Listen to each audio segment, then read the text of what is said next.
नमस्कार, राधे राधे।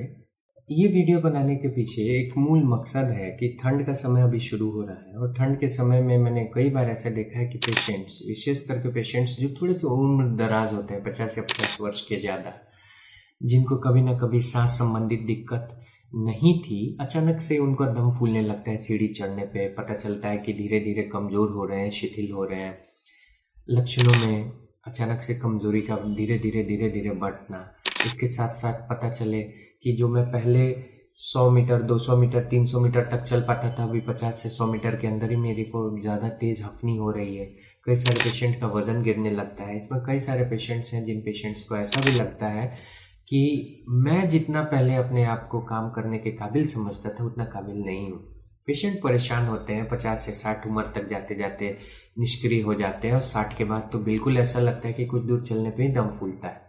तो ऐसी कौन सी बीमारी है जिसमें पहले से पेशेंट को कोई लक्षण नहीं होता सांस फूलने का, ना कभी से दमा अस्थमा की शिकायत होती है, और अचानक से पेशेंट का ऐसा हाल होता है 5 से 10 वर्षों में कि धीरे धीरे उसका दम फूलना बहुत विकराल रूप ले लेता है। इसी बीमारी का नाम होता है COPD जी, क्रोनिक ऑब्स्ट्रक्टिव पल्मोनरी डिजीज। इस बीमारी में होता क्या है दरअसल कि जो हमारी श्वास की नलियां होती हैं, ये श्वास की नली जो फेफड़े के अंदर है, इस श्वास की नलियों के अंदर सूजन आता है और जिसका प्रभाव ये पड़ता है कि हमारे फेफड़े उतने काबिल नहीं रहते कि नॉर्मल सांस ले पाए। अब ये जो बीमारी है, ये भले आपको सुनने में ऐसा प्रतीत हो कि फेफड़ों से जुड़ी है, लेकिन ये बीमारी केवल फेफड़े से नहीं बल्कि ये हमारे पूरे शरीर को एक साथ निष्क्रिय करती है, नुकसान पहुंचाती है। होता क्या है कि जो ही भी ये बीमारी बढ़ती है तो इस बीमारी के बढ़ने के साथ साथ हमारे शरीर के अलग अलग हिस्सों में भी इन्फ्लामेशन यानी सूजन आता है। ये सूजन इस कदर हावी हो सकता है कि हम हमारे हार्ट के मसल्स, हमारी लिवर, हमारे अलग अलग अंगों में, विशेष करके हमारे मांसपेशियां, ये धीरे धीरे शिथिल और कमजोर होती हैं, जिसका दुष्प्रभाव ये होता है कि हम पहले जितना काम कर पाते थे, जितना जल्दी थकान महसूस करते थे, उससे बहुत जल्दी थक जाते हैं और जो काम करने की कार्यक्षमता है वो भी बहुत डिक्रीज होती है, बहुत कम हो जाता है। अब आपने इन लक्षणों को जाना और विशेष करके 50 या 50 साल के बुजुर्गों में ऐसा होता है, इसको समझा। अब इस बात के लिए बहुत इंपॉर्टेंट है कि इसका उपाय क्या करना चाहिए। जब आपको ऐसे लक्षण दिखें आपके घर परिवार में, आपके बुजुर्गों में जो 50 वर्ष के ज़्यादा हैं, तो सर्वप्रथम ये करिए कि अपना स्पायरोमेट्रिक टेस्ट करिए, पल्मोनरी फंक्शन टेस्ट जिसे बोलते हैं। प्रॉपर हिस्ट्री ले ली पेशेंट की कि आपको कब से हुआ, कोई स्मोकर था कि नहीं, क्योंकि इसमें भी अलग अलग प्रारूप हैं। पिंक पफर, ब्लू ब्लॉटर्स जैसे बोलते हैं, क्रोनिक ब्रोंकाइटिस का पेशेंट है या एम्फाइसेमा का पेशेंट है, अलग अलग COPD का प्रकार है। तो इसमें ये बहुत इंपॉर्टेंट है देखना कि पेशेंट स्मोकर था या नहीं था, यानी पेशेंट ने कभी भी सिगरेट, धूम्रपान, बीड़ी इत्यादि का सेवन किया था या नहीं किया था। दूसरा इंपॉर्टेंट सवाल, क्या महिलाएं हैं अगर इसके पेशेंट, तो उन्होंने कभी खाना बनाया था, बायोमास फ्यूल एक्सपोजर है, यानी उन्होंने कभी लकड़ी का इस्तेमाल करके खाना बनाया था, या जो थेपला बांधते हैं जो आता है उसका इस्तेमाल करके बनाया था। ये बहुत इंपॉर्टेंट सवाल है। तीसरा, ये जो प्रोफेशन थे, जब ये काम करते थे पेशेंट या अभी भी कर रहे हैं, तो क्या इनको कहीं से डस्ट एक्सपोजर था? कहीं ऐसी जगह फैक्ट्रीज में काम करते हैं, कोल माइंस इत्यादि में, कहीं ऐसी जगह काम करते हैं जहाँ बहुत ज़्यादा डस्ट उड़ता है, धूल होता है, वुडन फैक्ट्रीज में है, लकड़ी का काम जहाँ ज़्यादा काम होता है वहाँ है, पेंट इंडस्ट्री में है, कहाँ पर है, जिससे इनका एक्सपोजर पता चले कि किस तरह का है इनके फेफड़ों के ऊपर। अब बात हो गई कि आपने इतनी तो डिटेल हिस्ट्री ले ली, इसके बाद लक्षण आपने पता कर लिए कि क्या होता है। दम फूलने से लेकर कमजोरी, सुस्ती, थकान, बहुत ज़्यादा असहाय महसूस करना, चलते चलते अचानक से इतना दुर्बलता महसूस करना कि थक के बैठ जाना, फिर थोड़ा सा आराम करके चलना, वजन का कम होना, कितना भी आप खा रहे हो आपके बदन में लगता है लग ही नहीं रहा, मैं कमज़ोर का कमज़ोर महसूस कर रहा हूँ, और धीरे धीरे आपके दम फूलने की गति में तेजी आना।